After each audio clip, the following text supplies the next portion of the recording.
Hey, I'm Nick Williams with Medicare Millionaire. In this video, I'm going to play for you some audio clips of me knocking on doors. Understand that when you contact or when you have a lot of appointments, and I work on high volume, kind of a lesser quality lead, but high volume, again, door knocks, appointments, you're going to, and my appointments are scheduled. So I always have scheduled appointments, but I schedule them loosely, AM, PM. And seniors don't often remember you're coming. I often get out of sorts schedule-wise. When I say get out of sorts, I mean that I often do not keep to the schedule, because when I sit down with a senior, I generally am not in a rush to get up. It throws my schedule all out of whack. And oftentimes I'll just plan my day according to the most efficient way to see the most seniors, which is optimizing a route in a GPS program. And then I use Route for Me, I believe it's called. It's a little subscription service which works extremely well. I used to use Microsoft Streets and Trips. That's a great one to use, but they no longer support that. If you have it, you can still use it, but you will find over time that you'll have more and more addresses that won't be in the system, in the database, because they don't update it. Okay, so I'm going to play the audio clips. I'm going to get right into it right now, and I'm going to narrate these audio clips. And each one of them has its own unique kind of situation. I'm going to do more of these, but this is going to get us started. So here we go. Okay, knocking on my first door. I don't think anybody's home. They might be. Didn't appear as anybody was home. It was a house that was all buttoned up. I don't think they are home. No car in the driveway. But music was playing in the house. It's not unusual for music to be playing in, or the television to be playing in nobody's home. They'll just leave it on and go out.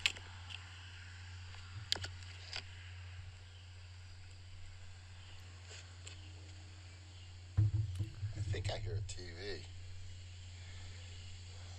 I'm in the Shenandoah Mountains right now. I believe that's where I am.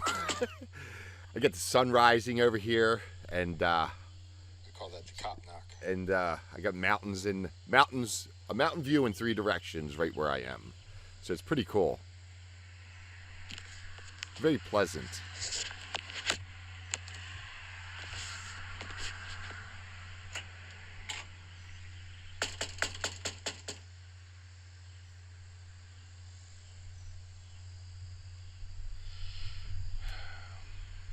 It's a nice breeze too.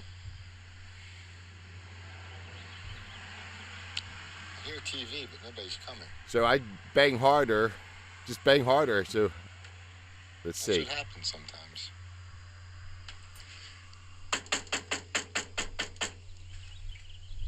People can't hear. You got to bang harder. That's all there is to it. Hello? I call that, and I even say it in this audio clip. I call that the cop knock. Bang, bang, bang, bang, bang. Let them know somebody of authority is out there. They'll be like, uh-oh, I better answer that door. Yeah, somebody should be here, because I hear a TV.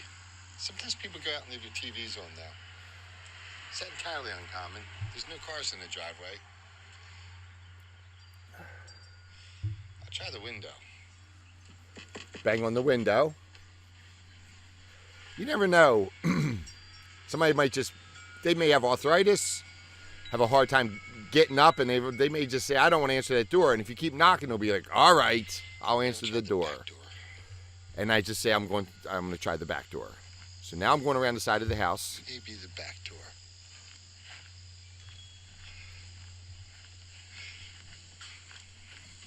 Oh, I think somebody answered. And then I heard something, so I'm doubling back to the front door. No, Nobody's there, no, they didn't. I thought I heard something. so I'm heading back to the back door.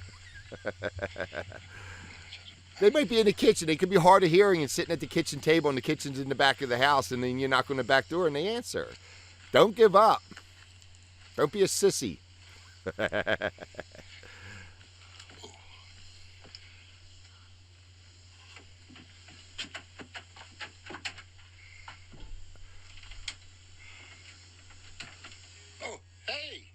And there you go. Now I'm in. Lily, you spoke to Rochelle about the Medicare. Do you recall? Okay. The A couple minutes. kind of makes me a little. It saddens me a bit because this woman was all by herself. She wasn't in good health, and she was not. She was the type of. It was the type of situation where I really wasn't confident to sell her. When I say not confident to sell her, I didn't think it. If I don't think they're 100% there, I'm not going to try to sell them anything. I want to find out. I'll ask them a couple questions. I'll ask them who helps you with your Medicare. I'll talk to them a little bit because I don't want to be rude. But it was, again, that situation where if I did sell something, it could be considered predatory because the person would not be in a good enough state of mind. And but she was a nice woman. But again, she wasn't confident in what she was saying. So, and when I say not confident, oftentimes people don't know what they have or not. They get confused. But she just didn't seem confident. It seemed like she was confused a little bit. Probably had some type of dementia, Alzheimer or something. Probably. I don't know. Again, I'll ask who helps them. I try to find out who helps them and maybe give a call, maybe review what they have real quick just to see if I can see that there's a problem. But if they got appropriate coverage, I'm not going to try to tweak it to make it better. I'm just going to get out of there because, again, oftentimes if somebody is in a confused state at all, you sell them something and then if their daughter finds out or the son finds out 2 months later, there's going to be a big stink, especially what happens is that child, or it could be a sister or brother or whomever, a neighbor, they spend all this time setting things up, and then you come along in one day and change everything they did. They don't like it. So, all right, let's go to the next one. All right. Okay, it's a nice house. Nice car parked out front.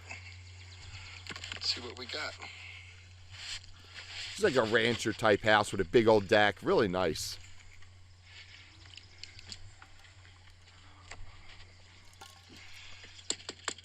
Love ranchers on country roads.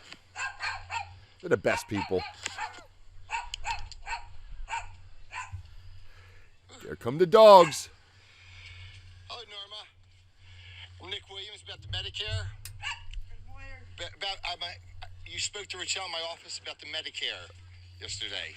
Listen to me stutter. I'm like, yeah. You didn't come. I don't know. She talked to you. Huh? She talked to you. She called yesterday to talk to you about the Medicare. You said come by any time. Is what it says. Do you want to take a couple minutes? You want to take a couple minutes? Come here, dogs. Come here. Okay. So the dogs are running around. How you doing today? I'm doing okay. I just woke up. So you hear her say she just woke up. She had old bedhead and stuff, and she was just kind of she was groggy. But the dogs, well, let's see. Come here.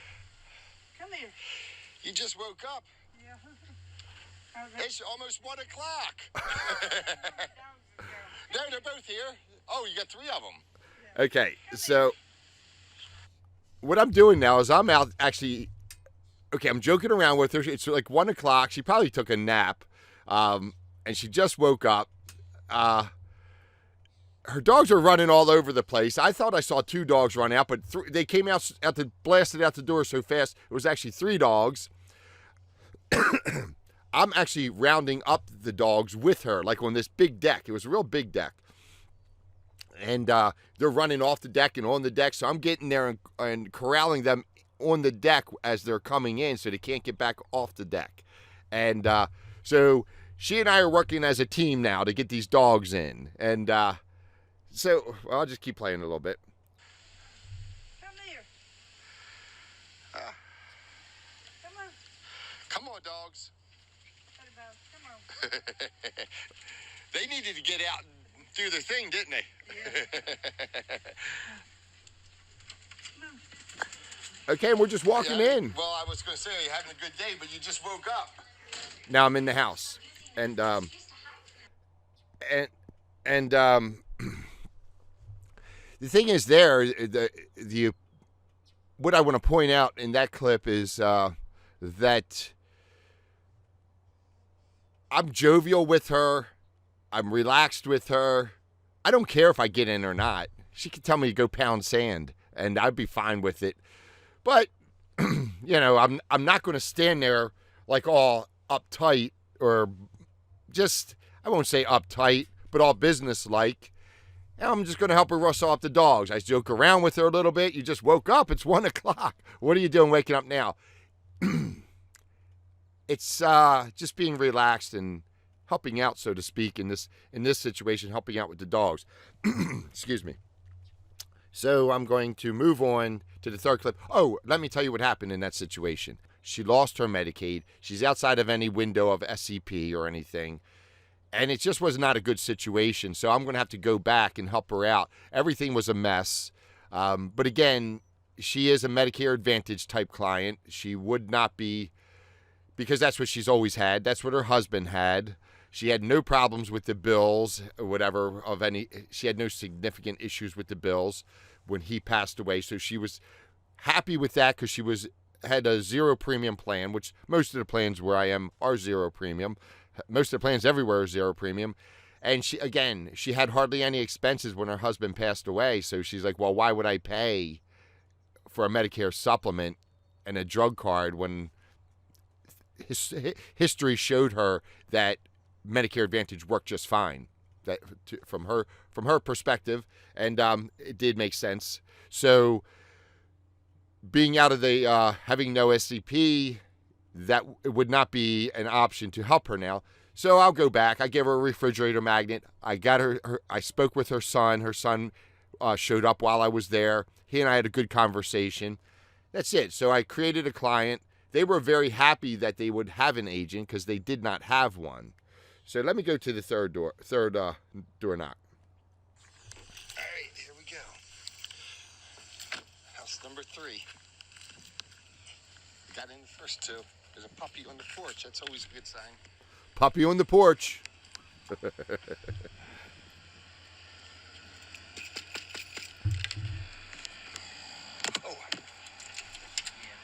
Hey, Stanley, how are you? Let me tell you about a little bit. Okay. There you go. There's the door shutting behind me. Guy's sitting there. He's like, come on in. He just waves me on in. I quickly left that house because sometimes when it's too easy to get in a house, it's, okay, that's the wrong, I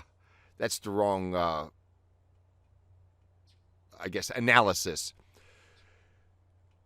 When I got in the house, the person was a little standoffish. They certainly wanted help with their dentures, and then I told them how to help them, and they said, oh, no, like they were going to tell me. I never let clients tell me how things work.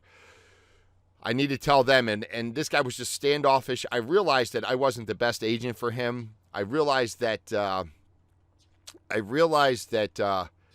he was just the type of person that enjoyed being difficult. I realized that I would probably waste a lot of time. So I basically just, as we were talking, I got up and finished what I was saying and started slowly moving towards the door and just departed quickly because I pick my clients. I pick clients based on whether we're going to work effectively together. And somebody like this guy, he probably, and also I sensed that he was toying around with me, just kind of, and you'll get that from time to time, where the prospect will just toy around with you as though it's fun to waste your time. They will do that. And it's not that they're wasting your time. They maybe want to show you up. Maybe they show you how much they know. I remember a guy showed me his $1 million account. Good old country boy, really good guy, and he was great. Everything was fine. But he wanted to show me that he had an Edward Jones account with $1 million, and he showed me the statement. And I was getting a little excited, But then I realized he just wanted to show me he had $1 million, and he really wasn't interested. especially when I realized that his Edward Jones rep was somebody that was a good friend of his, very, very good friend, and I wasn't going to wrestle that away from him. Edward Jones fights for their money. It's really funny, but okay, it's another topic. I'm going to wrap this video up. I'll get some more door knocks for you. I'll try to get some that are more difficult, because as you see, I just pretty much walked into each of these homes. I didn't sell anything that day. I had several calls that were service calls to start off the day. I don't think I knocked on the first door to 12:30. I went to 6 houses. I got in 4 of them. There was a power outage. There was a huge storm came through, just devastating storm, knocked the power out in the area that I was in. So I went to a house and they had no power and stuff, and I just kind of called it a day. It was like 4:45, and I just figured, well, I'll come back. That was my first day out in a while. I figured I would come back, the next day, which will be this my next working day here, and just hit more doors. And that's it. I'm going to let it go right there.